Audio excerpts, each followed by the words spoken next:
Dikatakan juga pada pertemuan sebelumnya bahwasanya ajaran Nabi itu adalah syariat dan amalan Nabi adalah tarekat, sedangkan penyaksian Nabi adalah hakikat. Mari kita masuk ke screen untuk meneruskan pembahasan kita seputar 3 unsur yang kita bahas ini, yaitu syariat, tarekat, dan juga hakikat.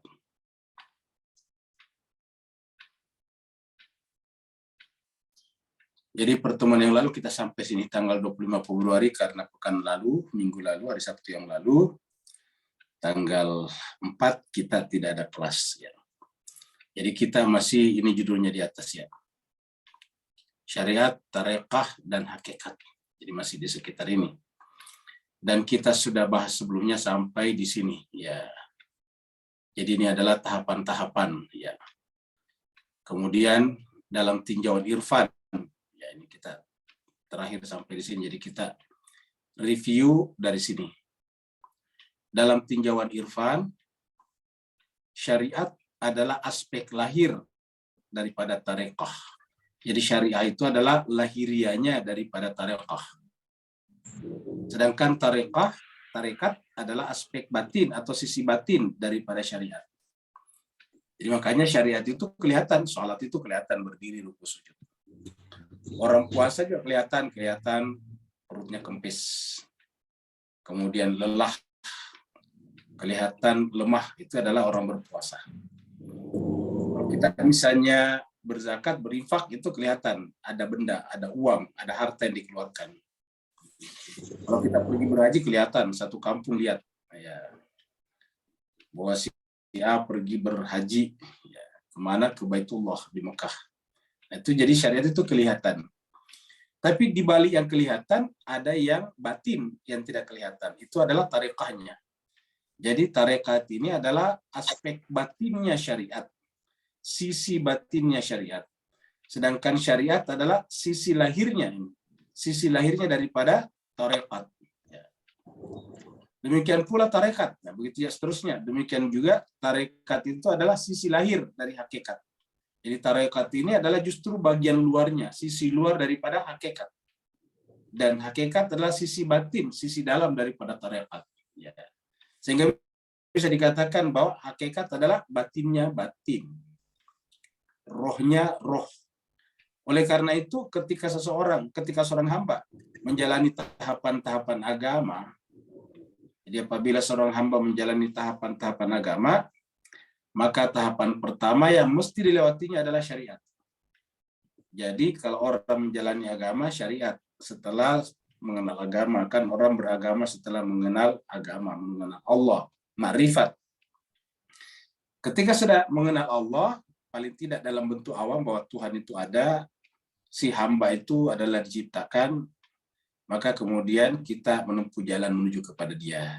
Perjalanan pertamanya dari syariat. Ya. Jadi tahap pertama adalah syariat.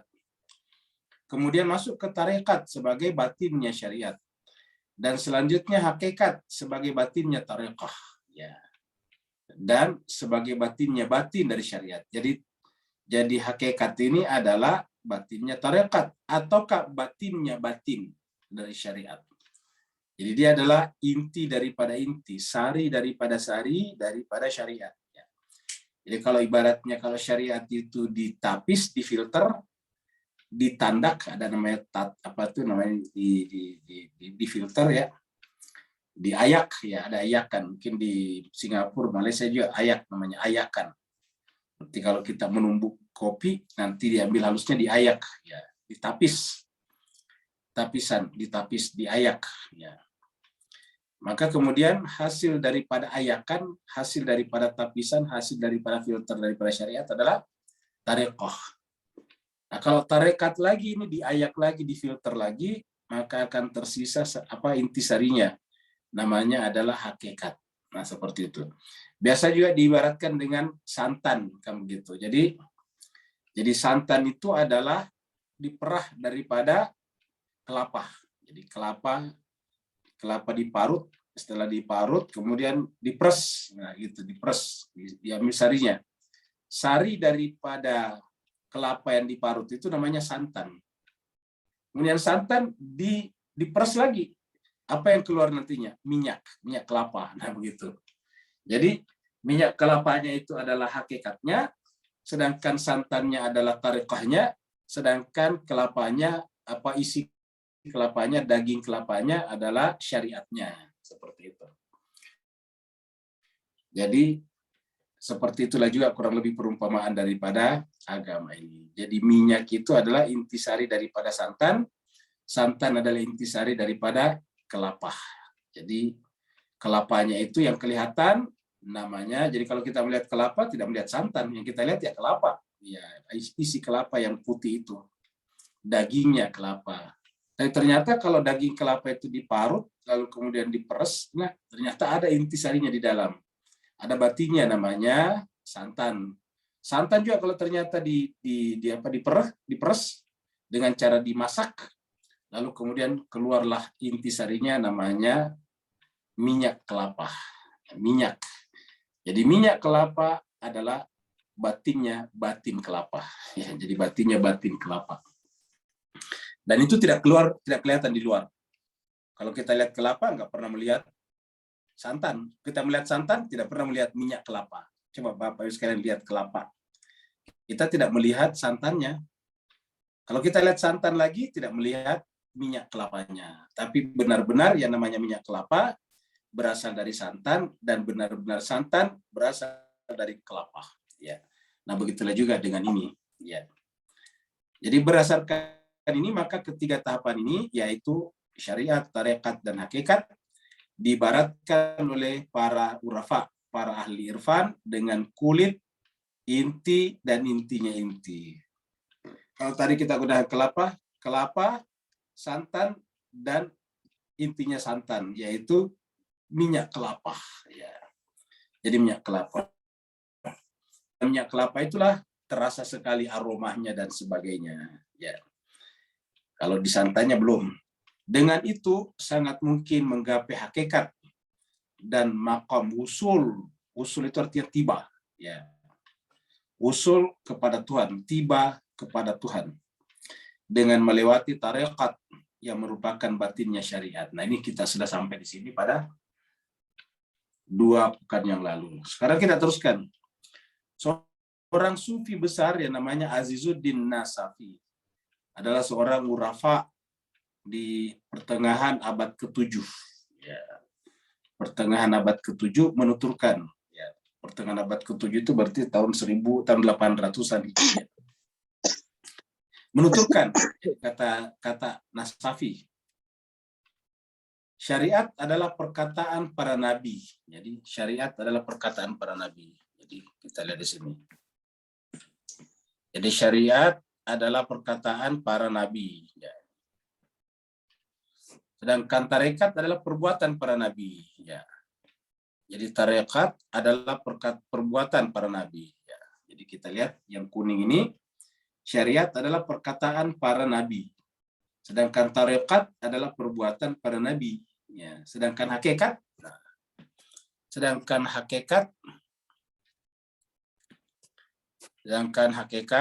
ya adalah penyaksian para nabi. Ya. Jadi begini. Jadi syariat adalah perkataan para nabi, tarekat adalah perbuatan para nabi, dan hakikat adalah, ya kita ganti dulunya biar warnanya mencolok. Ya. Ya, jadi hakikat adalah penyaksian para nabi. Ya. Jadi syariat adalah perkataannya para nabi, sabda-sabdanya, para imam juga. Tarekat adalah perbuatannya, amalannya. Jadi amalan para nabi. Sedangkan hakikat adalah penyaksian, syuhud. Ya. Jadi kalau ini adalah amalannya, kemudian syariat adalah ibadahnya, perkataan-perkataan itu adalah ibadah, kemudian tarekatnya adalah perbuatannya, amalannya, maka kemudian hakikatnya adalah penyaksian, syuhudinya para nabi, syuhudnya para nabi. Ya. Jadi apa yang disaksikan oleh jiwanya, itulah hakikat. Dan karena para nabi dan para imam menyaksikan hakikat Allah, menyaksikan dengan batinnya, maka tidak tergoyahkan. Diapain pun juga tidak tergoyahkan. Kenapa? Karena penyaksian dalam pengertian syuhud itu adalah sebetulnya adalah kesatuan wahdah antara hamba, antara syahid dan yang disaksikan. Jadi adalah al-wahdah baina syahidun wa masyhudin. Jadi penyatuan antara yang menyaksikan dan yang disaksikan, sehingga di sana tidak ada lagi keraguan, tidak ada lagi tidak ada lagi gap, tidak ada lagi gap antara yang menyaksikan dan disaksikan. Sudah terjadi kesatuan. Yang menyaksikan itu sudah hilang, tenggelam, fana ke dalam yang disaksikan, sehingga yang ada hanyalah yang disaksikan. Jadi syahidin wa masyhud. Seorang salik pertama-tama harus menuntut ilmu syariat. Jadi kalau seorang menjadi suluk, menjadi pesuluk, ya harus startnya dari syariat. Jadi kalau ada orang mengatakan dia ahli syariat, tetapi dia tidak, ada orang menyebut dia sebagai pesuluk, tetapi syariatnya tidak dijalankan, ya bukan pesuluk namanya. Ini pasti orang tersesat. Ya, jadi ulangi, kalau ada orang menempuh jalan rohani, jalan tasawuf, jalan suluk, ada yang menempuh apa yang disebut dengan salik wasuluk atau kasair wasuluk, tetapi syariatnya tidak dilakukan, ya bukan pesuluk namanya, tetapi orang tersesat. Ya, seperti itu. Jadi ini adalah orang-orang yang tersesat. Jadi seorang salik pertama-tama harus menuntut ilmu syariat dulu, yang merupakan suatu kewajibannya. Ya, jadi kewajiban kita. Jadi setelah kita ma'rifat kepada Allah, oh ternyata kita tahu bahwa kita ini diciptakan. Kita ini adalah benar-benar tidak punya saham, tidak punya share di dalam menciptakan alam semesta dan juga diri kita. Maka karenanya kita harus berterima kasih. Berterima kasih atau bersyukur kepada yang menciptakan. Seperti kalau kita lihat itu ilustrasi-ilustrasi video-video manusia pada saat mulai awal, pada saat dua sel bertemu, sel laki dan sel perempuan bertemu, lalu kemudian membelah, lalu kemudian menggelinding menuju kepada rahim, itu kan luar biasa. Kita ini benar-benar tidak ada apa-apanya, Pak Gus sekalian. Kita ini la haula wala quwata illa billah. Maka apa yang harus kita lakukan? Bersyukur. Jadi bersyukur. Apa wujud, apa bentuk? Ya, bentuk daripada syukur kita. Bukan hanya mengucapkan alhamdulillah, tapi beribadah kepada yang punya share satu-satunya di dalam penciptaan kita, yaitu Allah Subhanahu wa taala. Kita bersyukur kepadanya dengan mengibadahinya. Jadi dengan mengibadahinya. Nah, itulah syariat. Tetapi ibadah sendiri bukan tujuan tertinggi, ya. Ibadah itu adalah agar kita berjalan kembali kepadanya. Jadi kita berjalan kembali kepadanya. Koridor, channel atau kanal yang kita tempuh untuk kembali kepadanya namanya tariqah. Jadi syariat itu adalah bentuk syukur dalam bentuk beribadah, ibadah dalam pengertiannya luas. Lalu kemudian kita punya tujuan ibadah. Ibadahnya adalah untuk sampai kepada Dia yang satu, yang tunggal itu, yang ahad itu, yang lam yalid walam yulad walam yakul lahu kufuwan ahad. Supaya kita sampai ke sana harus menempuh jalan, terowongan, kanal. Ya, jadi terowongan itulah yang kemudian kita tempuh agar kita sampai di ujung terowongan. Terowongan itu namanya tariqah. Ya. Nah, setelah sampai di ujung, kita hilang, kita tenggelam, kita terserap ke dalamnya. Itulah yang disebut dengan syuhud, penyaksian. Dan itulah hakikat. Ya, jadi apa artinya? Hakikat itu tidak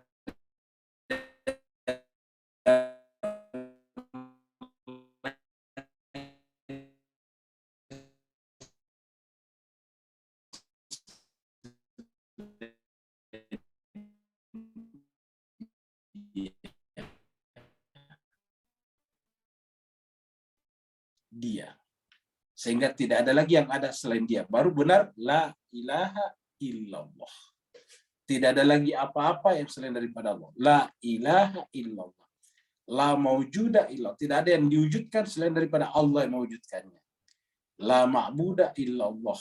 Tidak ada lagi yang diibadahi selain daripada Dia.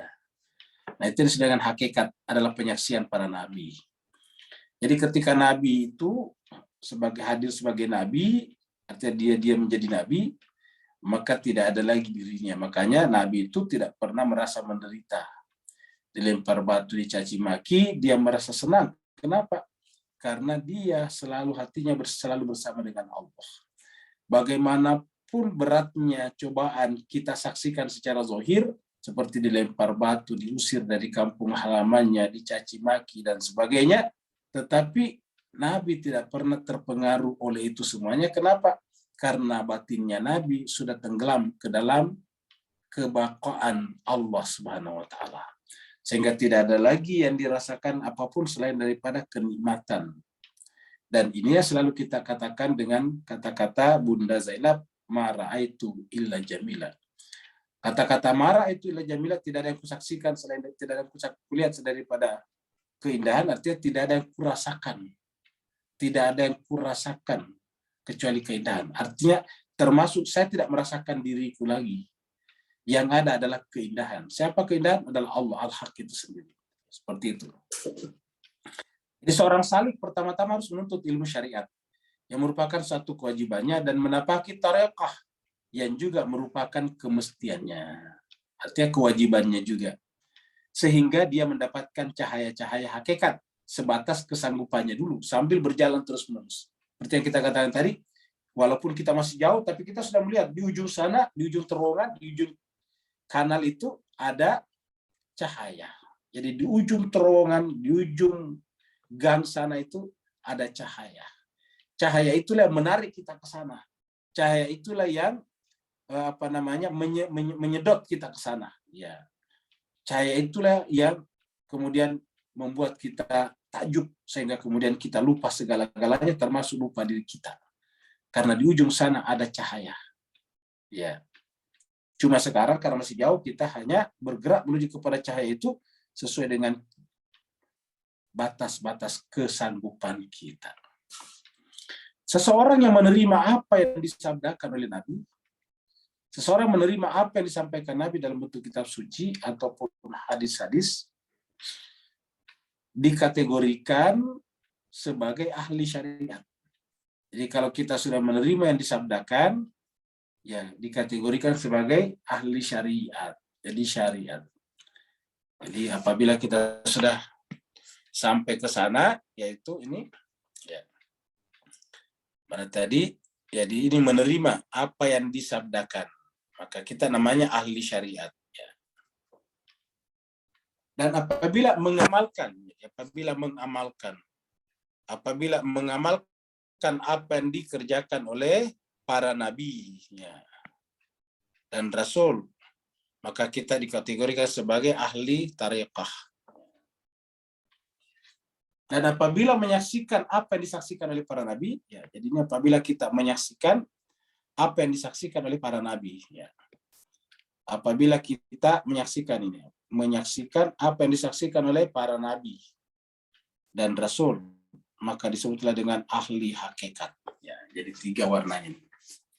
Dan di atas ini adalah menerima apa yang disabdakan Nabi, disebutlah dengan ahli syariat. Kata menerima di sini menjalankan seperti sholat, puasa, zakat, haji, namanya ahli syariat. Tapi kalau mengamalkan apa yang dikerjakan Nabi, seperti akhlaknya, ya. Jadi akhlaknya, dan kemudian sifat zuhudnya, sabarnya, begitu maksudnya. Yang terjadi pada Nabi kan sabar, zuhud, ya. Kemudian waro, kemudian qanaah. Nah, itu adalah qanaah, zuhud, ya. Maka kemudian itu dengan ahli tariqah, ya, ahli tariqat. Jadi yang namanya zuhud, qanaah, kemudian dan semacamnya itu kan amalan batin, ya, itu batin. Sedangkan kalau kita berdiri, ruku, sujud, berwudu, itu adalah syariat. Nah, kemudian kalau kita mengamalkan yang diamalkan Nabi, seperti tadi sabar, ikhlas, kemudian zuhud, kemudian qanaah, kemudian waro. Nah, itu semuanya adalah sifat-sifat batin, dan itu adalah tariqah. Jadi untuk sampai kepada sana kita harus sabar, kita harus qanaah, merasa cukup. Ya, karena kalau kita tidak merasa cukup, kita akan serakah. Akhirnya kita keluar dari perjalanan kita, terowongan waktu kita, terowongan tariqah kita kepada Allah. Ya, jadi kita harus qanaah. Qanaah bukan berarti tidak mencari nafkah, tapi apapun berapapun yang kita dapatkan, qanaah, merasa cukup. Itu namanya qanaah. Ya, dengan qanaah itu kemudian membuat kita menjadi ridho dengan ketetapan-ketetapannya. Jadi ridho dengan ketetapan-ketetapannya, sehingga dalam keseharian kita menjadi wara, kita menjadi sangat sederhana, humble, jadi wara. Jadi kita ulangi, mengamalkan apa yang dikerjakan para nabi dan rasul, kita disebut dengan ahli tariqah. Jadi di atas dulu. Menerima apa yang disabdakan nabi, kita disebut dengan ahli syariat. Mengamalkan apa yang dikerjakan nabi, amalan nabi, kita disebut dengan ahli tariqah. Sedangkan menyaksikan apa yang disaksikan para nabi adalah disebut dengan ahli hakikat. Jadi kalau di dalam surat At-Takasur itu yang pertama adalah ilmu hakikah, ya, ilmu yakin. Baru kemudian ainul yakin, baru hakul yakin. Hakul yakin hakikat. Ya. Seseorang yang mempunyai ketiga dimensi tersebut, jadi orang yang memiliki semuanya ini, dia ahli syariat, dia ahli tariqah, dia ahli hakikat. Kalau memiliki ketiga dimensi tersebut, maka tergolonglah sebagai sosok yang sempurna. Sosok yang sempurna. Jadi kalau sudah sampai di sana, kata ayat ini, dia termasuk orang yang sempurna dan menjadi khalifah segenap makhluk. Ya. Dalam doa tawassul disebut dengan hujjatullah ala khalqihi. Ingat, sudah sampai pada tingkat hujjatullah ala khalqi. Ya hujjatullahi ala khalqihi. Ya, kita membaca itu. Ya Aba Abdillah, ya Husainu bin Ali, ya syahid, ya. Baru kemudian ya benar Rasulullah, baru kemudian ya hujjatullahi ala khalqi, ya sayyidana wa maulana. Jadi seperti itu. Jadi ini adalah sempurna. Jadi menjadi khalifatullah di makhluknya. Jadi kalau sudah memiliki ini, kita sudah sampai ke sini, ya kita sempurna. Cuma sayangnya Pak Bu sekalian, kita mayoritas umat Islam hanya sampai di yang pertama, syariat. Ya, kita hanya sampai di syariat. Kita sudah benar merasa bersalah kalau tidak salat, sudah benar. Merasa nggak enak kalau tidak menghadiri acara-acara haul, acara wilada, acara-acara seperti Nisfu Syaban, Lailatul Qadar, sudah benar. Tetapi hanya sampai di situ. Ya. Begitu kita beramal, amalan kita bukan amalan Rasul. Ya. Amalan kita bukan amalan Rasul. Apa amalan Rasul tadi? Zuhud, wara, qanaah, dan sebagainya. Ya, jadi kita tidak sampai ke sana. Kita tidak masuk kategori sabar, syukur, ridho. Ya, kita tidak sampai di sana. Kita hanya kelihatan rajin ahli syariat saja, menghadiri semua ritual-ritual. Tetapi amalan kita tidak berubah. Hati kita tetap saja menghadap kepada benda-benda selain Allah. Begitu benda-benda kita tidak dapatkan, kecewa, marah, murka. Ya, seperti itu. Apa sebabnya? Karena ya kita kelihatannya menghadiri haul, wilada, tetapi jiwa kita, wajah hati kita, bukan wajah tu wajahiyah lillah, tapi wajah tu wajahiyah lid dunia. Ya, jadi bukan kepada Allah, tapi lid dunia, kepada sesuatu yang sifatnya jangka pendek. Sehingga kemudian kita tidak sampai di sini. Ada orang sampai di sini, ada orang sampai pada tingkat tarekoh. Ya. Hatinya sudah sampai pada tingkat merindukan Allah. Hatinya sudah ingin menggapai cahaya di ujung terowongan, di ujung kanal. Tetapi pada saat yang sama ma'rifatnya tidak sempurna untuk memahami dia, sehingga jiwanya tidak bisa menyaksikan dia, tidak melakukan apa yang disebut dengan tazkiyatun nafs, mensucikan jiwanya tadi. Ketika tidak mensucikan jiwanya dari kepentingan-kepentingan yang sifatnya tadi selain Allah, maka pada saat itu yang bersangkutan tidak akan pernah menyaksikan apa yang disaksikan Rasul. Dia tidak pernah menjadi ahli hakikat. dia hanya akan menjadi ahli tarekat saja. Maka kita lihat banyak orang hanya berhenti pada tarekat.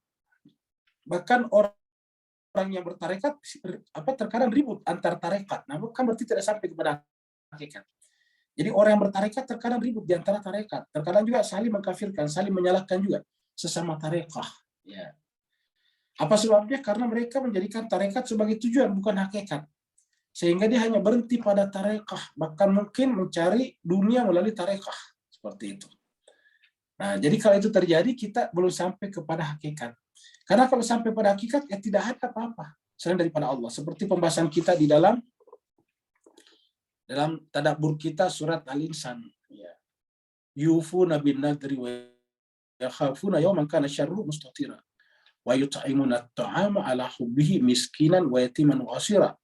Dan berkata, innama nut'imukum liwajhillah la nuridu minkum jazaan wala syukura. Inna nakhafu min rabbina yawman abusan kamtarira. Ya. Jadi mewujudkan nazarnya artinya apa? Melaksanakan syariatnya. Melaksanakan syariatnya. Baru kemudian memberi makan yang disukainya kepada orang miskin, yatim, dan tawanan perang. Seraya berkata, la nuridu minkum jazaan. Kami tidak pernah mengharapkan dari kalian jaza, imbalan. Wala syukura, bahkan ucapan terima kasih pun tidak. Apa sebabnya? Tidak ada lagi yang ada dalam dirinya kecuali Allah. Tidak ada lagi yang mengisi ruang hatinya, cawan jiwanya kecuali Allah. Sudah la ilaha illallah. Ya. Nah, kalau ini yang terjadi jemaah sekalian berbahagia, tidak ada lagi yang ada dalam dirinya selain daripada Allah, maka yang seperti ini nanti akan menyaksikan Allah. Namanya syuhud. Sudah sampai pada tingkat syuhudi. Ya, jadi menyaksikan, dan itu adalah hakikat. Apa sebabnya? Tidak ada lagi yang ada, termasuk dirinya sudah tidak ada kecuali Allah. Karena selama masih ada sesuatu dalam diri kita harus dibuang. Kata Allah kepada Nabi Musa di Gunung Tursina, matil kabiyaminika. Apa itu yang di tangan kanan wahai Musa?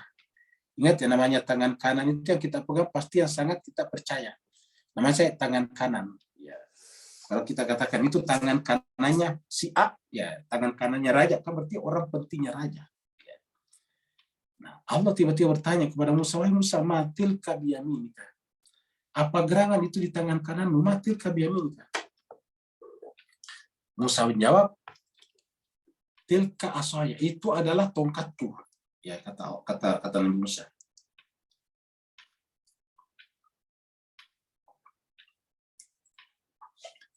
Diam dulu Pak ya.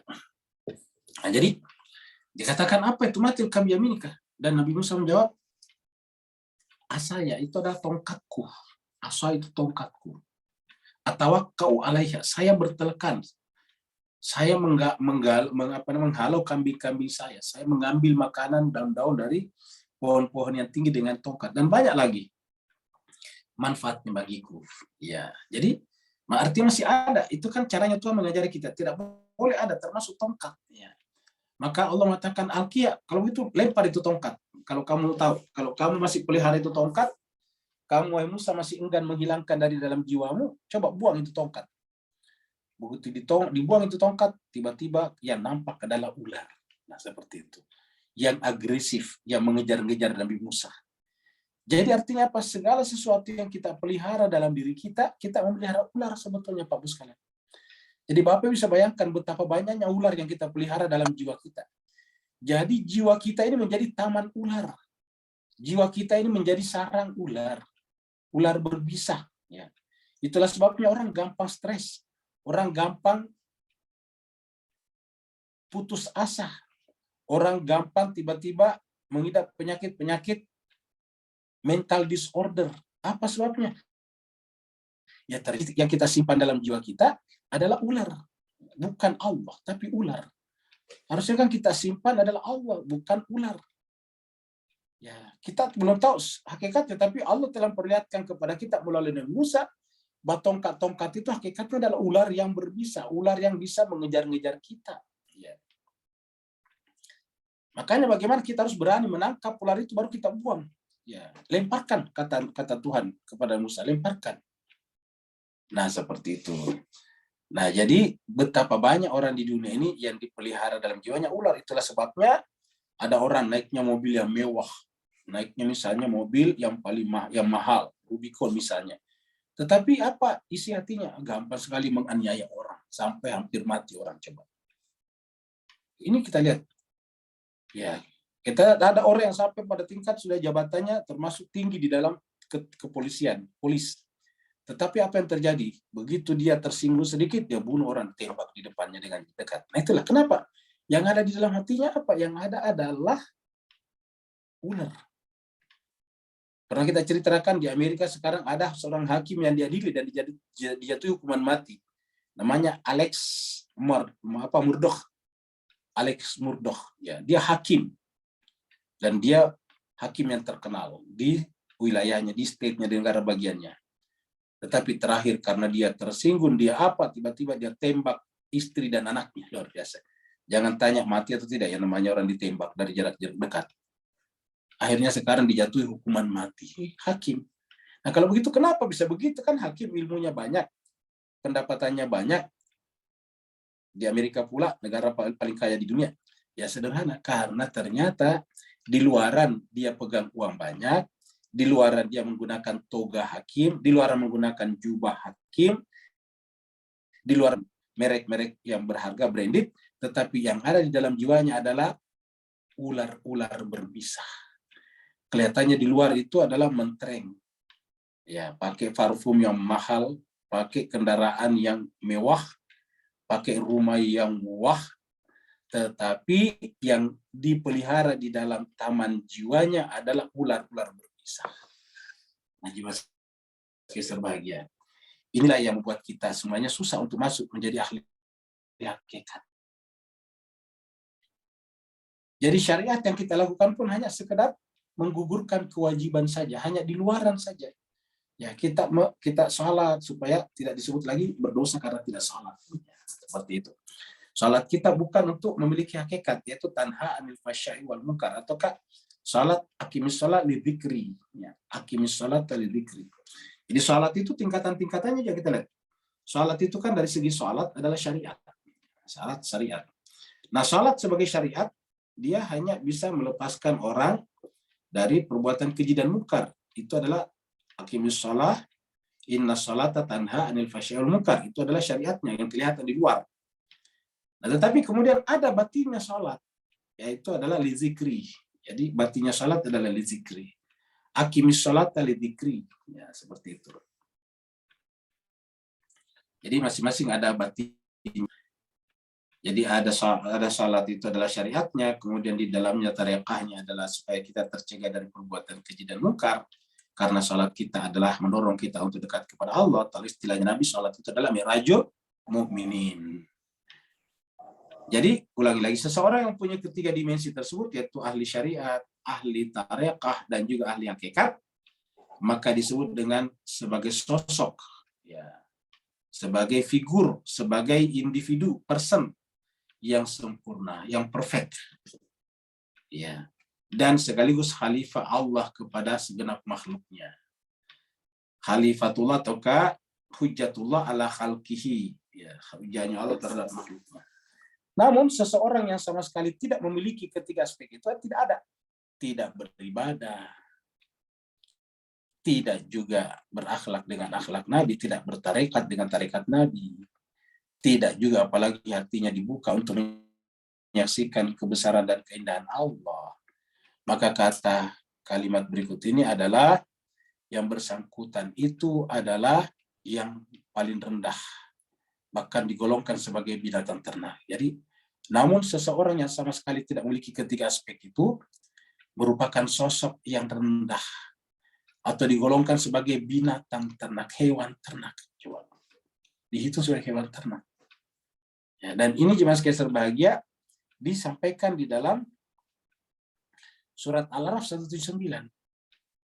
Walaqad dzara'na li jahannama katsiran minal jinni wal insi. Kita lihat di sini. Ya. Gimana tadi? Ya ini ya. Kita lihat di sini.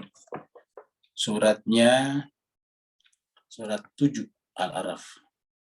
179. Ya.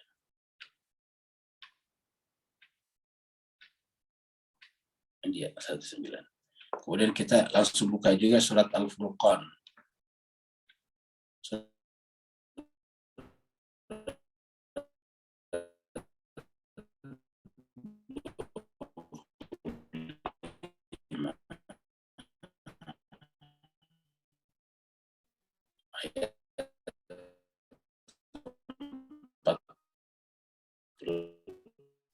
Makanya kita sering menyampaikan berhati-hati berhubungan dengan jin, karena banyak jin juga masuk neraka. Walaqad zara'na li jahannam katsiran minal jinni wal insi. Jadi lebih baik kita biarkanlah jin hidup dengan alamnya sendiri, tidak perlu kita mengganggu dia, dan supaya dia juga tidak mengganggu kita. Jadi tidak perlu kita saling mengganggu sesama hamba Allah. Marilah kita sama-sama beribadah kepadanya. Walaqad zara'na li jahannam katsiran minal jinni wal insi.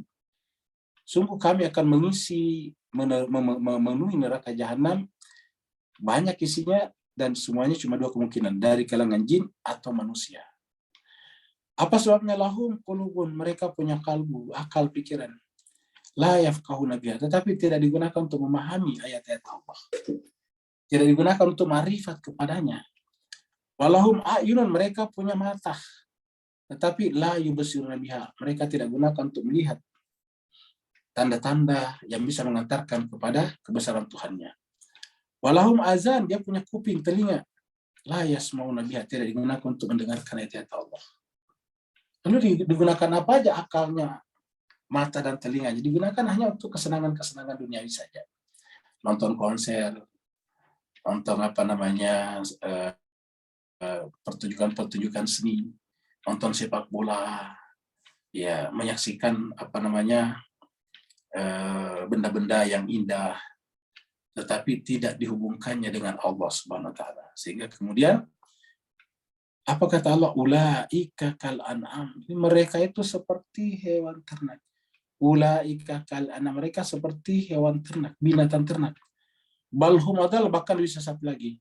Ulaika humul ghafilun, mereka adalah orang yang lalai. Ya. Kemudian di surat 25 Al-Furqan ini ayat 43, surat Al-Furqan surat 25. Allah firman, ara'aita man ittakhadha ilahu hawahu. Ara'aita, apakah engkau telah melihat, menyaksikan, man, orang yang ittakhadha, menjadikan, ilah, Tuhannya, ilahnya adalah hawanya, hawa nafsunya. Jadi yang dijadikan Tuhan adalah hawanya, hawahu, hawa nafsunya. Afa anta takunu alaihi wakil, apakah kau Muhammad masih pantas menjadi wakil, mewakili mereka nanti di hadapanku, memintakan syafaat? Am tahsabu, apakah kau menyangka, anna, bahwa aksaram, kebanyakan mereka, yasma'un aw yaqilun, masih mau menyimak, mendengar, atau mau menggunakan akal? Kata mau lagi mendengar masukan dan tidak menggunakan akalnya untuk dia menganalisa.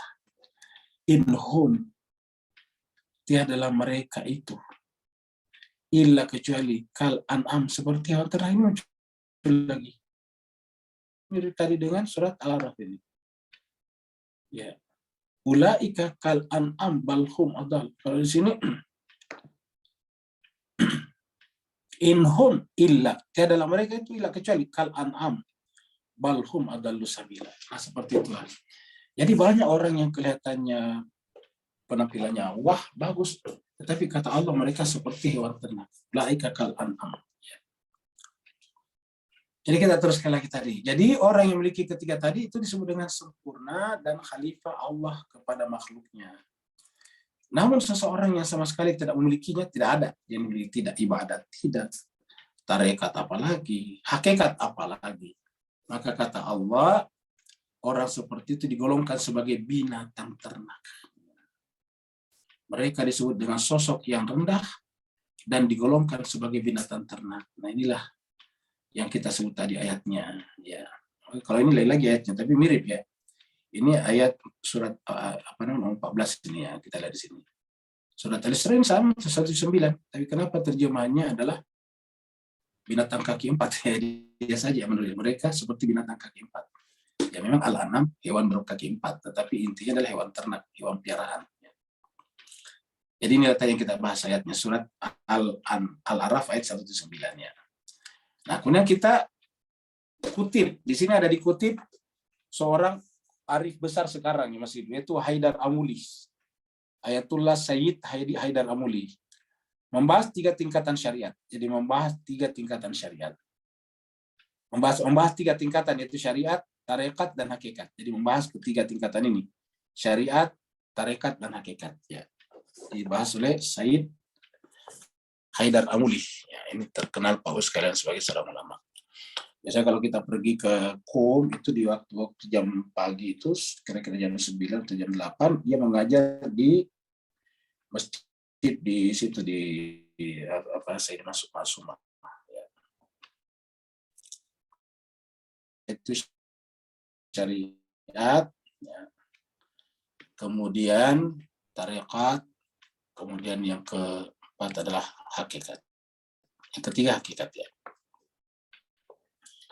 Jadi Sayyid Haidar Amuli membahas ini, bukunya banyak juga sudah diterjemahkan ke dalam bahasa Indonesia. Membahas 3 tingkatan syariat, tarekah, dan hakikat. Untuk menyelesaikan sangkaan tentang adanya perbedaan dan pertentangan di antara 3 dimensi itu. Ada yang mengatakan ini terjadi perbedaan, ada yang menyangka seperti itu. Menurut beliau, menurut Sayyid Haidar Amuli, menurutnya ketiga dimensi ini yang memiliki nama yang berbeda hanya melukiskan satu kenyataan. Jadi satu kenyataan, satu realitas yang bergradasi. Jadi realitas, jadi cuma satu bergradasi. Jadi ibaratnya garis lurus seperti ini. Menjelaskan cuma satu garis saja. Ya, ini hanya menjelaskan satu garis. Ya, ini. Nah, menjelaskan satu garis. Ya. Jadi cuma garis, cuma bergradasi. Ya seperti itulah. Jadi di bagian luarnya ini adalah bagian luar sekali di sini. Kemudian di bagian tengahnya, ya, yang tengahnya di sini. Kemudian di bagian atasnya. Ya.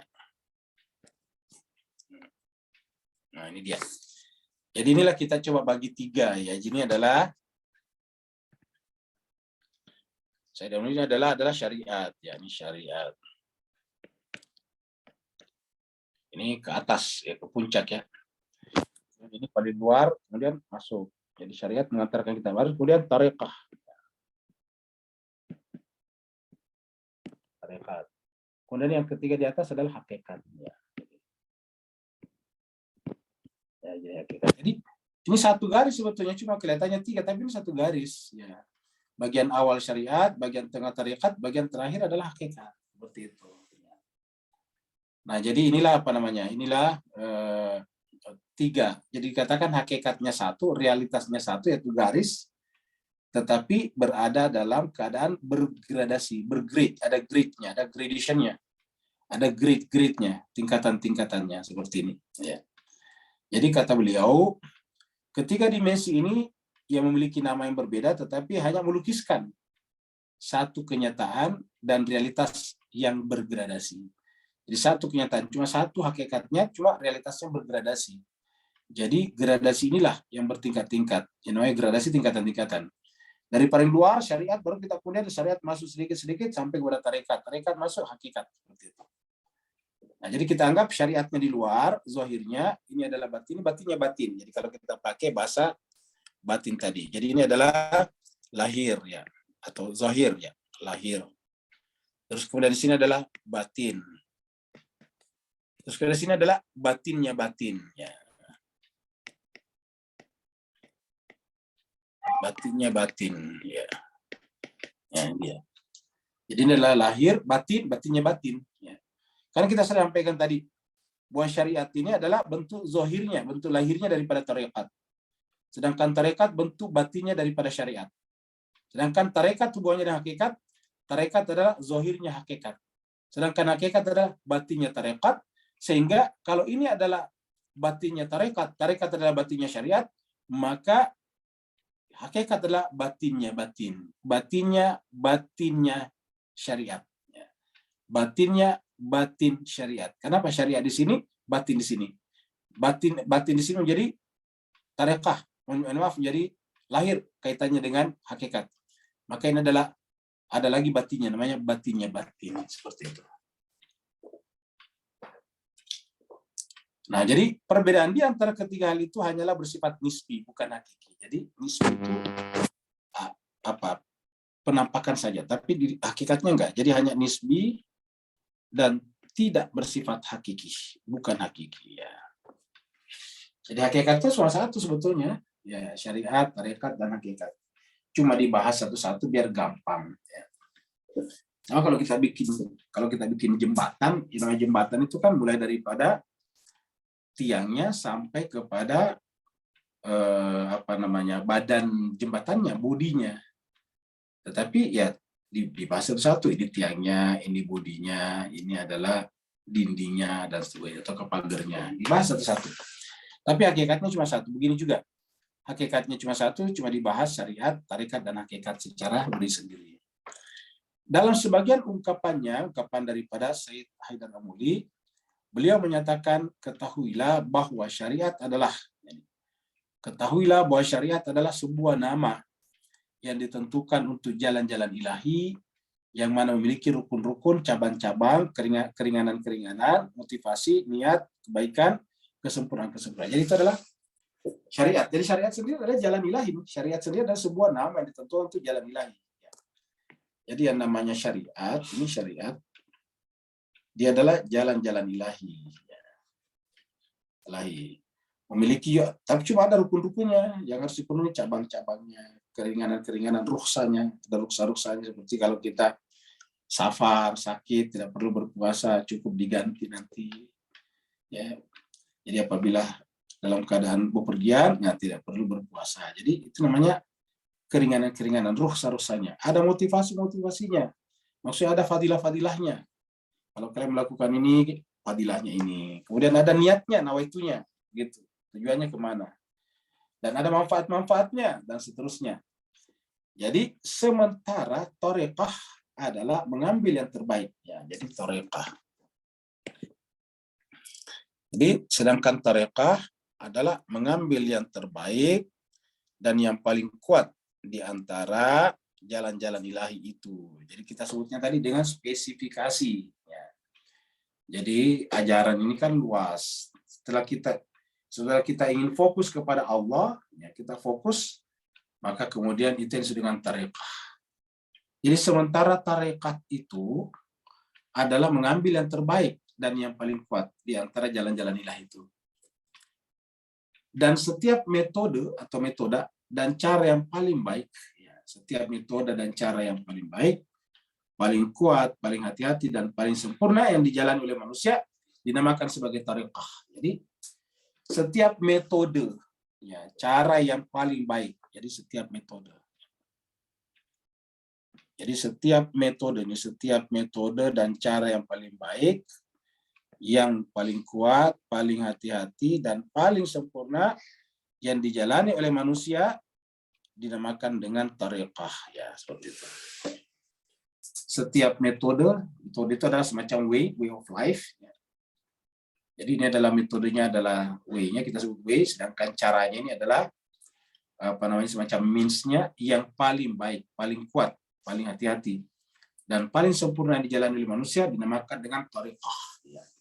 Baik yang bersifat perkataan, jadi ada perkataan, perbuatan, sifat, dan keadaan. Jadi perkataan, perbuatan, sifat, dan perbuatan. Ya. Kalau di atas biasanya cuma dua, perkataan dan perbuatan. Ya, kalau dan ada lagi satu ya. Takririyah. Selanjutnya hakikat adalah pembuktian. Jadi hakikatnya adalah pembuktian. Jadi kita masuk pada yang hakikat adalah pembuktian. Ya. Dan penegasan sesuatu dengan cara penyingkapan hati dan penyaksian intuisi ya. Jadi hakikat adalah pembuktian dan penegasan sesuatu dengan cara penyingkapan hati. Jadi membuktikannya tidak seperti pengetahuan yang sains. Kalau sains itu kan pembuktiannya dengan masuk laboratorium, melacak apakah benar memang virus itu ada di sana, begitu. Nah, sedangkan kalau ini enggak, ya pembuktian dan penegasan suatu dengan cara penyingkapan hati. dan penyaksian intuitif, ya, intuisi. Ya. Makanya terkadang dikatakan bahwa selain daripada akal ada yang lebih dalam lagi, yaitu intuisi. Ya, intuisi. Menurut yang berpendapat seperti ini, intuisi itu letaknya di dalam fuad. Ya. Dan hal ini sebagaimana perkataan suci Rasulullah SAW kepada Harithah. Jadi ini adalah ada perkataan Rasul kepada Harithah bin Malik bin Nu'man al-Ansari. Jadi Harithah anak daripada Malik, anak daripada Nu'man al-Ansari. Ya, jadi Nu'man inilah yang hijrah. Nah, dia punya anak, ya. Namanya Harithah. Jadi Malik bin Nu'man lah, ya, al-Ansari. Kemudian punya anak namanya Harithah. Harithah inilah yang kemudian berbicara dengan Nabi. Nah, sebagaimana perkataan suci Rasulullah kepada Harithah. Kira-kira begitulah kata Nabi. Wahai Harithah ini, wahai Harithah. Wahai Harithah, bagaimana ketika kamu bangun tadi pagi? Kalau kita bahasakan, bagaimana kabarmu tadi pagi ketika kamu bangun? Ya, bagaimana keadaanmu tadi ketika bangun pagi? Harithah menjawab, saya bangun di pagi hari dalam keadaan sebagai mukmin hakiki. Maksudnya, alhamdulillah saya bangun pagi Rasulullah masih sebagai seorang mukmin yang hakiki, yang telah mencapai tingkat yakin. Rasulullah bersabda, segala sesuatu ada hakikatnya. Lalu apa hakikat dari perkataanmu? Ya, jadi segala sesuatu punya hakikat, punya intisari. Apa hakikat? Apa yang kamu maksud dengan perkataanmu yang mengatakan bahwa saya bangun pagi hari dalam keadaan mukmin yang hakiki dan mencapai tingkat yakin. Ya. Rasulullah berkata, apa hakikat perkataan itu? Harithah menjawab, wahai Rasulullah, aku telah kehilangan selera terhadap dunia ini. Aku telah kehilangan selera terhadap dunia. Jadi, ya Rasulullah, aku kehilangan selera terhadap dunia. Ingat, bukan berarti tidak mencari dunia, kehilangan selera, artinya terhadap dunia itu biasa-biasa saja. Kalau orang kan biasa suka bangga-banggakan apa yang dimilikinya. Ini biasa-biasa saja. Ya. Kalau kita manusia itu kan cenderung bangga kalau ketemu dengan pembesar. Ya. Cenderung bangga kalau punya barang-barang berharga. Seperti itu kita biasanya selfie baru di posting di IG misalnya. Atau di Facebook. Atau di grup-grup WhatsApp. Nah seperti itu. Kalau yang dikatakan Harithah ini, dia katakan, wahai Rasulullah, hakikat pernyataan saya tadi adalah aku telah kehilangan selera terhadap dunia. Aku bangun di malam hari untuk beribadah. Dan aku kehausan di siang hari karena puasa. Seakan-akan aku melihat lebarnya arasy Allah, arasy Tuhan. Jadi sudah sampai pada tingkat seakan-akan. Jadi namanya sudah sampai pada tingkat menyaksikan. Aku menyaksikan, seakan-akan menyaksikan melihat lebarnya arasy Tuhan. Di arasy Tuhan kan tidak mungkin ada yang lihat, tapi seakan-akan. Jadi sampai pada tingkat musyahadah namanya. Seakan-akan aku menyaksikan hisab, hari perhitungan. Seakan-akan aku melihat penghuni sorga yang saling bertemu di antara teman-temannya. Kita pernah sampaikan ini, sorga. Orang di sorga berdiskusi, berbicara tentang keadaannya dulu di dunia. Seakan-akan aku melihat penghuni neraka tersiksa di dalamnya. Rasulullah SAW bersabda, berkenaan dengan pernyataan Harithah tadi. Harithah ini adalah hamba yang telah Allah terangi hatinya. Jadi itu langsung dengan cahaya. Tanda cahaya masuk dalam jiwa kita seperti itu. Ya. Kata Nabi, Harithah ini adalah hamba yang telah Allah SWT terangi hatinya. Ya. Jadi tanda hati kita menjadi terang itu adalah seperti ini tadi. Terhadap dunia kita biasa-biasa saja. Tidak perlu kita bangga kalau ketemu orang-orang penting. Kenapa? Ya belum tentu orang baik. Bisa saja juga seperti yang kita lihat pada di Indonesia belakangan ini, ternyata misalnya pencuri, bayangkan itu. Ya, pencuri sampai ada yang sampai mengatakan hartanya sampai 500 miliar. Bahkan belakang sudah triliunan, luar biasa.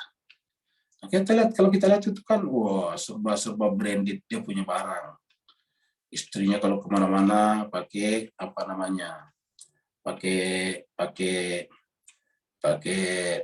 pakai tas yang sangat terkenal, ular piton. Tapi ternyata setelah diurut-urut, ternyata maling. Coba kita lihat, maling besar. Ya.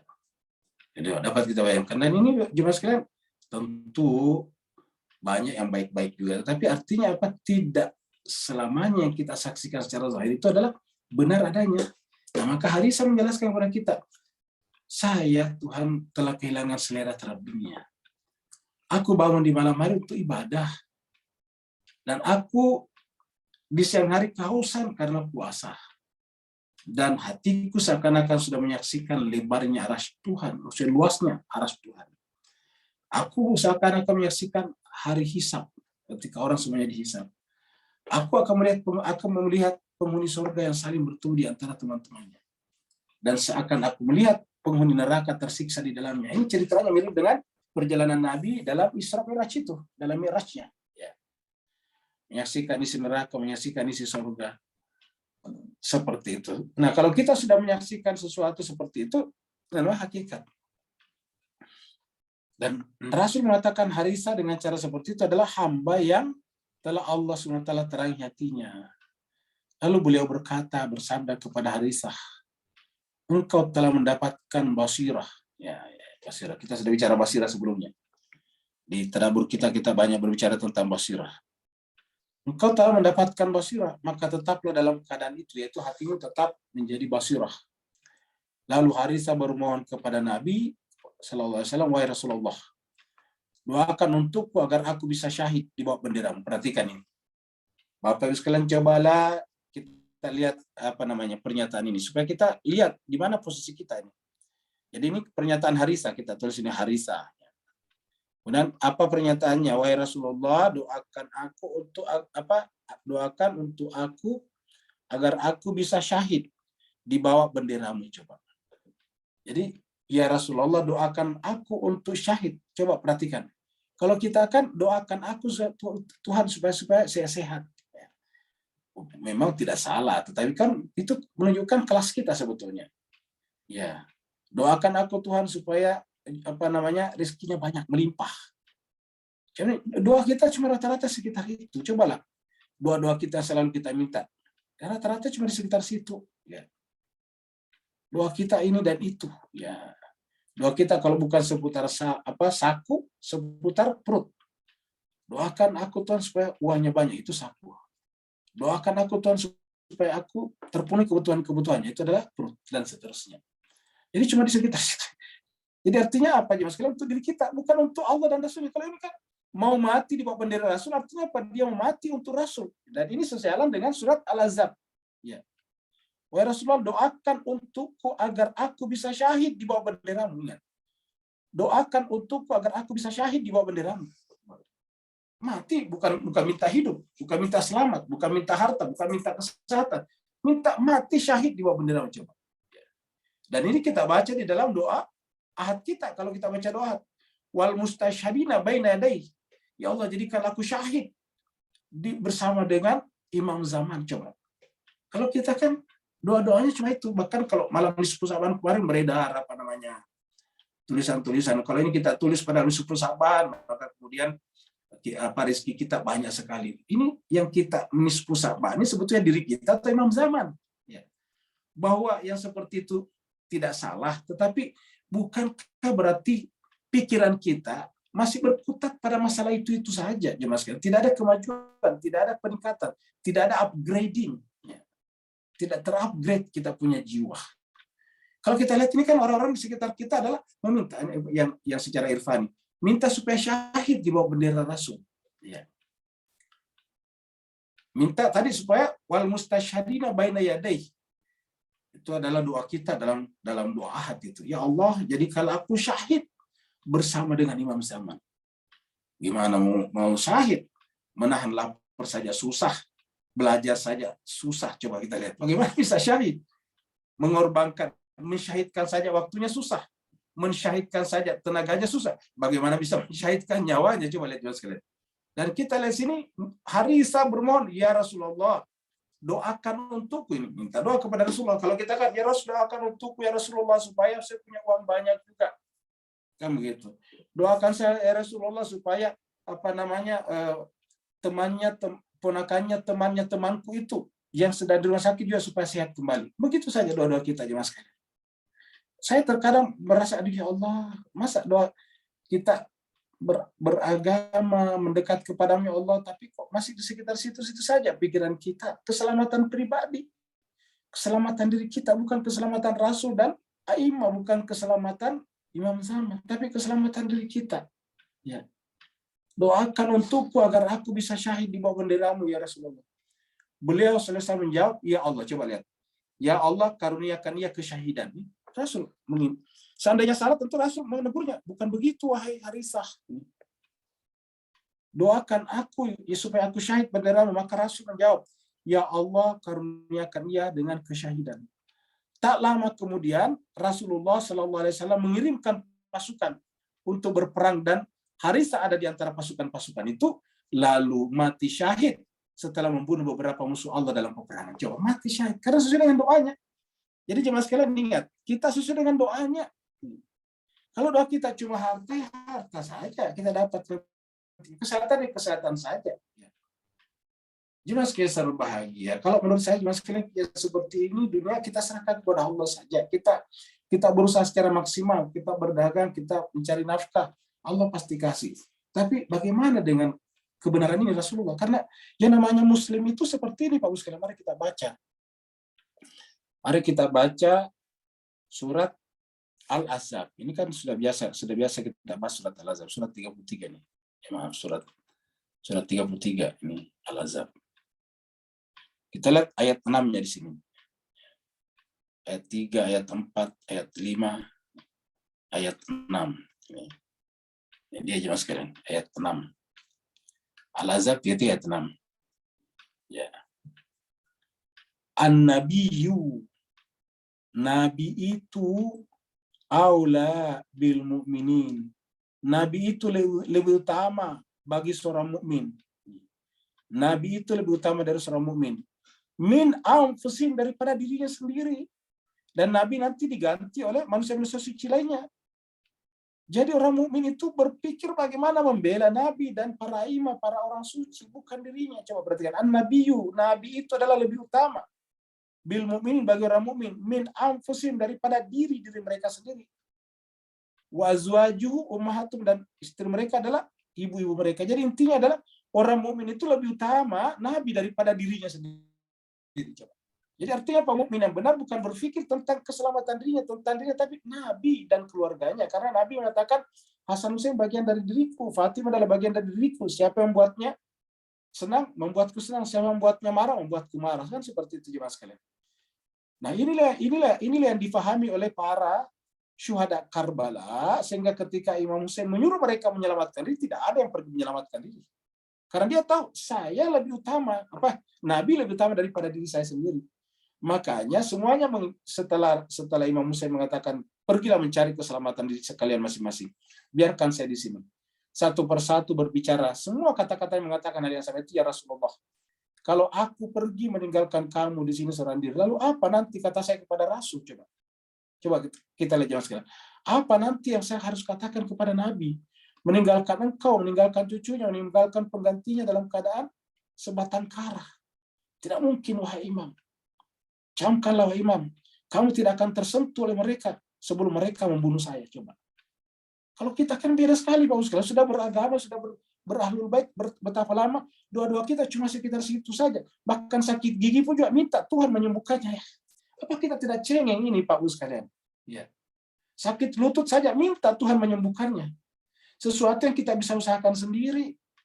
Ya. Inilah jemaah sekalian seru bahagia. Kita beragama menjadi, mohon maaf, namanya menjadi orang yang cengeng sebetulnya. Jadi harusnya kita beragama itu ingat, jangan pernah berpikir tentang diri kita. Berpikir tentang Allah dan wasilah-wasilah yang bisa membawa kita ke sana. Siapa wasilah yang bisa kita bawa ke sana? Insan suci. An-nabiyyu aula bil mu'minin. Bisa dibalik ini Pak sekalian. Kalau ada orang yang belum menjadikan Nabi lebih utama daripada dirinya, berarti dia bukan mukmin. Ini kan bisa dibalik begitu Pak definisinya. Jadi siapa yang tidak menjadikan Nabi lebih utama daripada dirinya, bukan mukmin namanya. Lebih mengutamakan kepentingan pribadinya, lebih mengutamakan keselamatan dirinya. Yang seperti inilah nantinya akan menjadi Syiah Kufah sebetulnya. Syiah Kufah itu adalah mengaku mendukung Imam Hussein, menangis mendengarkan Imam Hussein diusir daripada keluar daripada Madinah. Tetapi begitu dia diintimidasi perutnya, mereka semuanya meninggalkan di Mesir. Jangan-jangan kita masuk kategori ini Pak Bos sekalian. Maka oleh sebab itulah marilah kita selalu melihat ke dalam diri kita, bukan keluar. Karena seperti kata ini tadi, ya, Harisa ini adalah hamba yang telah Allah terangi hatinya. Ingat, Harisa adalah hamba yang telah Allah terangi hatinya. Dan kita ingin sampai ke tingkatan ini Pak Bos sekalian. Ya. Nah inilah saya kira pembahasan kita pada hari ini. Jadi sampai di sini. Insyaallah minggu depan baru kita sampai. Ini adalah tanggal 11 bulan 3 tahun 2023. Yang mau bertanya dipersilakan. Assalamualaikum Ustaz. Waalaikumsalam warahmatullahi wabarakatuh. Silakan. Bismillahirrahmanirrahim.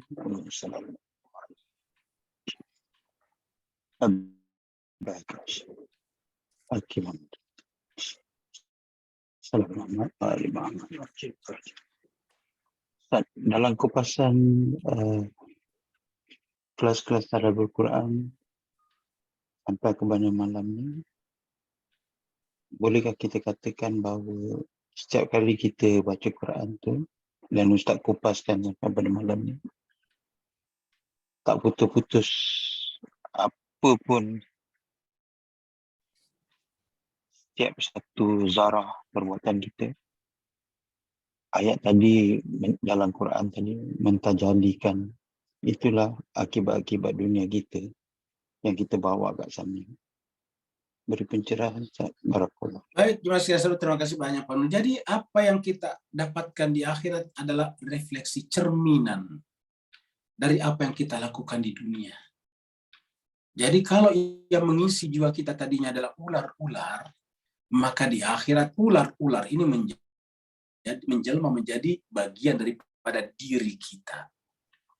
Jadi kalau ular-ular ini mengisi jiwa kita, maka kemudian ular-ular ini nanti menjelma menjadi diri kita nanti di akhirat.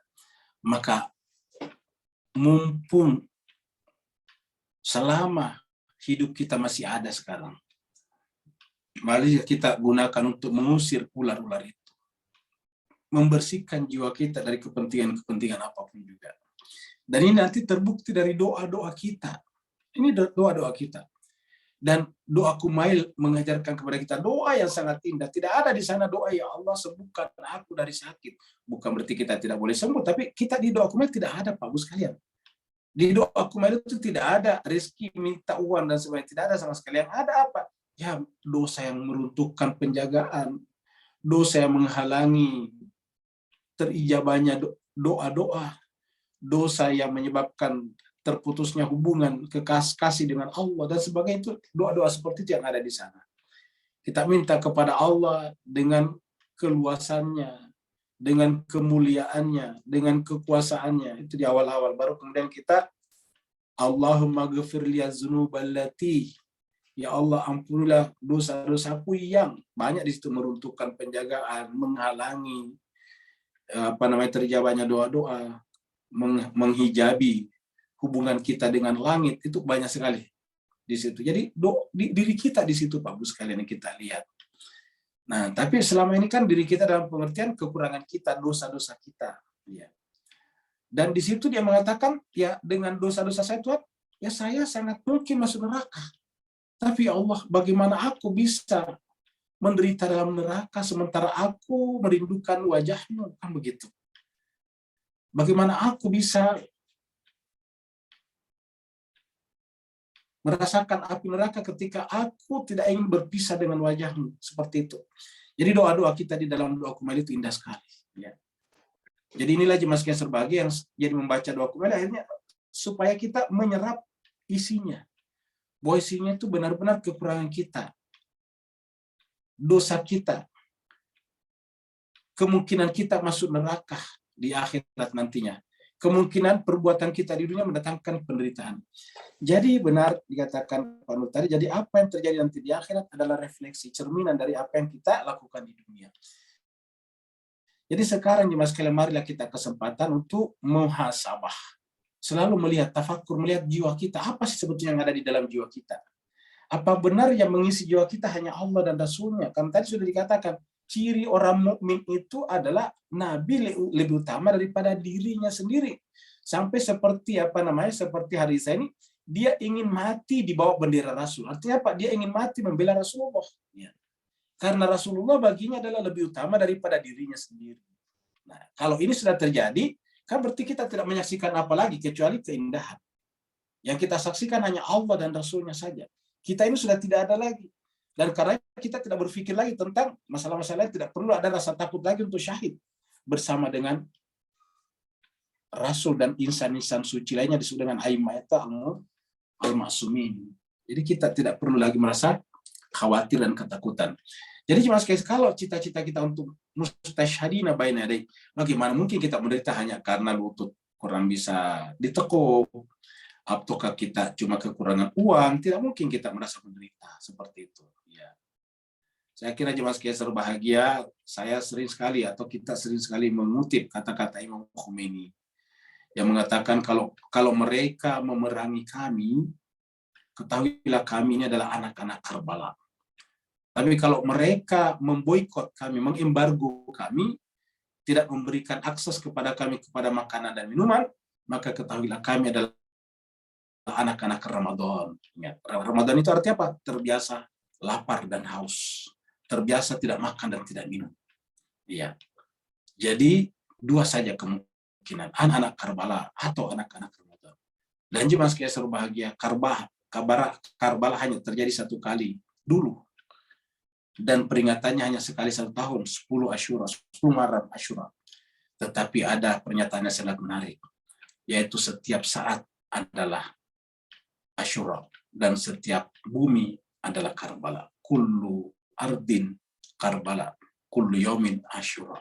Artinya apa? Setiap saat kita berharap seperti harapan Harithah di sini, supaya kita tidak ada lagi yang kita pikirkan kecuali Allah dan Rasulnya saja. Karena inilah nanti refleksi cerminan nanti perbuatan kita di akhirat. Ada lagi berikutnya. Assalamualaikum Ustaz. Waalaikumsalam warahmatullahi wabarakatuh. Bukan. Silakan buka. Terima kasih Ustaz atas pencerahannya hari ini. Masya Allah, rasa kefahaman tu tentang syariat dan apa tu tadi tarikat, tarikah dan hakikat. Yalah, dulu saya selalu dengar perkataan ni tapi masih kabur, tetapi hari ini InsyaAllah sedikit sebanyak saya dapat nampak lah. Macam tadi Ustaz baru cakap tentang apa yang Imam Khomeini itu terangkan. Tentang apa Karbala dan Ramadan. Dekat situ saya boleh kaitkan, kalau Ramadan itu mungkin kita boleh kaitkan pada tarikat, di mana Ustaz kata kita di Ramadan tu kita belajar ikhlas, sabar, bagaimana menghadapi bukan saja lapar dahaga tetapi puasa yang kebatinan. Dan kalau apa Imam Khomeini kata tentang anak-anak Karbala, saya boleh kaitkan dengan hakikat, di mana di situlah apa yang tadi tu Harithah yang mengatakan bahawa dia berdoa minta syahid di situ. Dan saya teringat dulu masa saya lagi muda-muda, ada orang-orang yang Sunni itu mengatakan, lihatlah kau tengok tu Imam Khomeini itu meninggal, ditarik-tarik orang, kain kafannya jatuh, kau tengok tersiksa, dia cakap dengan kawan dia. Tapi saya masa tu baru terima Ahlul Bait juga, masih dalam anak-anak, tapi saya tak boleh terima lah, tapi tak tahu nak cakap kan. Di sini saya nampak bagaimana bahawa kalau kita lihat para imam kita yang kita tahu bila mereka meninggal dunia, tidak ada yang macam kata orang, macam orang kata matinya tenang, tetapi semua diracuni, dibunuh. Imam kita yang syahid itu ditombak, dicincang sehingga dagingnya bila nak diangkat, nak dikapankan, semuanya hancur. Jadi di situlah yang tadi Ustaz kaitkan Ibunda Zainab itu, aku tidak melihat melainkan keindahan.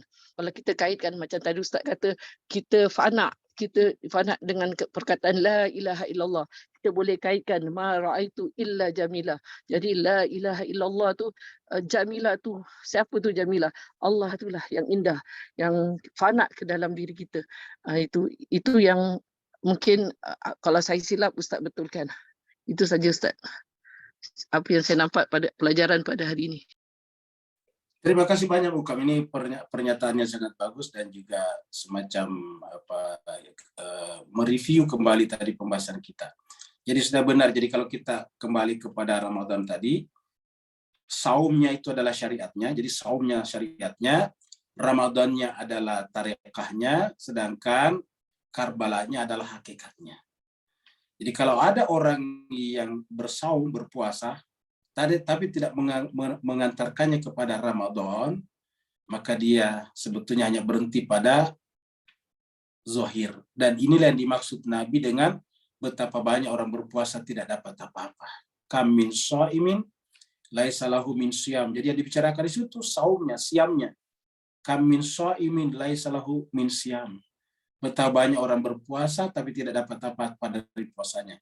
Illal ju'i wal atash, kecuali lapar dan haus saja. Jadi hanya zahirnya saja. Jadi zahirnya adalah saum. Kutiba alaikum syiyam atau siam. Di dalamnya batinnya siam adalah Ramadan. Jadi Ramadan ini bukan hanya nama bulan sebetulnya. Tapi Ramadan itu adalah penderitaan. Tetapi penderitaan dalam keindahan. Seperti dikatakan Bunda Zainab itu Ramadan. Itulah sebabnya Imam Khomeini menyebutnya sebagai anak-anak Ramadan. Kemudian di dalam Ramadan itu adalah Karbala. Saya kira sudah benar sekali. Karbala itu artinya apa? Tidak ada lagi yang ada. Yang ada hanya imam, yang ada hanya Allah dan Rasulnya. Semua orang yang ada di Karbala pada saat itu dirinya tidak ada. Bahkan mereka bersama dengan anak-anaknya di sana. Ada beberapa seperti tercontohnya juga Al-Hur itu bersama dengan anak-anaknya. Muslim bin Aus saja bersama dengan anaknya. Tetapi kematian anaknya tidak membuat hatinya menjadi ketakutan. Terbunuhnya dengan cara sadis anak-anaknya tidak membuat hatinya terintimidasi. Sama sekali tidak. Bahkan membuatnya semakin bersemangat untuk membela imamnya Al-Husain alaihissalatu wassalam. Jadi itulah jemaah sekalian berbahagia yang bagus sekali kata-kata bukan tadi. Jadi dari atas puasa, di tengahnya tarekahnya dalam Ramadan, lalu kemudian di bawah adalah Karbala, dan ini kemudian diangkat oleh Imam Khomeini dengan sangat bagus. Kalau mereka memerangi kita, kita adalah anak-anak Karbala, dan kalau mereka memboikot kita, tidak memberi makan kepada kita, kita adalah anak-anak Ramadan. Dan ini semuanya juga pernah dialami Rasulullah kita. Rasul pernah diboikot juga sehingga selama 3 tahun tidak bisa makan dengan sempurna. Bahkan dikatakan terkadang mereka makan hanya daun-daun kayu saja. Tetapi kenapa mereka tidak berhenti? Karena mereka adalah anak-anak Ramadan. Inilah juga yang harus kita miliki, sehingga kita selalu berkata dalam hati kita, kullu yaumin asyura, kullu ardin Karbala. Supaya kita itu benar-benar memiliki semangat juang, semangat perjuangan yang tinggi. Kita ini setiap saat berjihad, bermujahadah untuk melawan diri kita sendiri agar jangan sampai diri kita, hawa nafsu kita mengalahkan jiwa kita yang suci itu. Terima kasih banyak Bapak Ibu sekalian atas kebersamaannya, terutama yang telah mengajukan. Ada lagi Ustaz? Ada di screen ya. Kita masuk ke screen dulu ya. Ya, dari Pak Burhan. Ya, zaman sekarang ini banyak kumpulan-kumpulan tarekat, betul ada kumpulan tarekat macam-macam, Naqsabandiyah, Khalwatiyah dan sebagainya. Dan biasanya kumpulan-kumpulan ini mengambil wirid-wirid tertentu untuk mereka capai tahap marifah. Apakah kumpulan-kumpulan ini seperti kata Syed Haidar Amuli tadi? Namun katanya kemudian jalan yang paling baik adalah memilih jalan tarekah. Ya. Nah, kita sampaikan bahwa ini tarekat-tarekat yang seperti dikatakan Pak Burhan ini kebanyakan di kalangan Islam secara umum. Kalau di dalam pengikut pecinta ahlul bait tidak pakai tarekat-tarekat seperti ini. Ya, sehingga apa? Yaitu wiridan-wiridannya sudah kita amalkan selama ini. Ya. Kalau nisfu Sya'ban, ada doa-doa nisfu Sya'ban. Sudah ada semuanya. Ada di doa di di Mafatihul Jinan semuanya. Jadi semuanya ada. Kalau kita malam Jumat sudah selain baca Yasin, kita baca dua Kumail. Jadi sama semuanya, tidak berbeda-beda satu sama lain. Ya di mana-mana pun, entah di Lebanon, entah di Yaman, entah di Indonesia, entah di Pakistan, entah di mana saja, itu semuanya sama. Ya, sama pasti mengenal mereka mafatihul jinan. Jadi tidak perlu kita seperti mereka, beda-beda wiridanya, jumlahnya juga berbeda-beda. Kenapa? Karena kita tidak lagi memiliki tarekat seperti tarekat kita apa? Tarekat kita adalah tadi seperti yang dikatakan Imam Khomeini, tarekat kita adalah Ramadan. Tarekat kita adalah berjalan bersama dengan para imam. Seperti itu. Jadi itu tarekat kita, berjalan bersama dengan imam. Makanya kita menghadiri haul dan wiladah mereka sebetulnya apa? Untuk menyerap sifat-sifat dan kekuatan rohani mereka ke dalam jiwa kita. Jadi kita datang menghadiri haulnya atau menghadiri wiladahnya agar kita juga mendapat bagian, namanya bertabarruk, mendapatkan berkah. Berkah di sini bukan dalam pengertian yang positif, yang baik-baik saja, tapi berkah dalam pengertian semangat untuk mempertahankan kebenaran, semangat untuk mati di jalan Allah SWT, semangat untuk mengorbankan segala-galanya demi mereka, demi an-nabiyyu tadi aulal bil mu'minin. Seperti itu. Jadi ini tarekat-tarekat ini hanya banyak di luar. Ya, kita kalau di pengikut Ahlul Bait itu tidak mengenal tarekat-tarekat seperti ini. Yang ada di kita adalah marja saja. Dan marja itu diikuti selama masih hidup. Begitu tidak hidup lagi, kita ikut lagi kepada yang hidup lagi. Begitulah seterusnya. Sehingga cukuplah dengan marjaiyah kita sebagai tarekat kita, dan kemudian cita-cita kita adalah mahdawiyah seperti dikatakan tadi, bukan juga. Terima kasih banyak Bapak Ibu sekalian atas perhatiannya. Mohon maaf atas segala kekurangannya. Wal-afu minkum. Wassalamualaikum warahmatullahi wabarakatuh. Waalaikumsalam warahmatullahi wabarakatuh.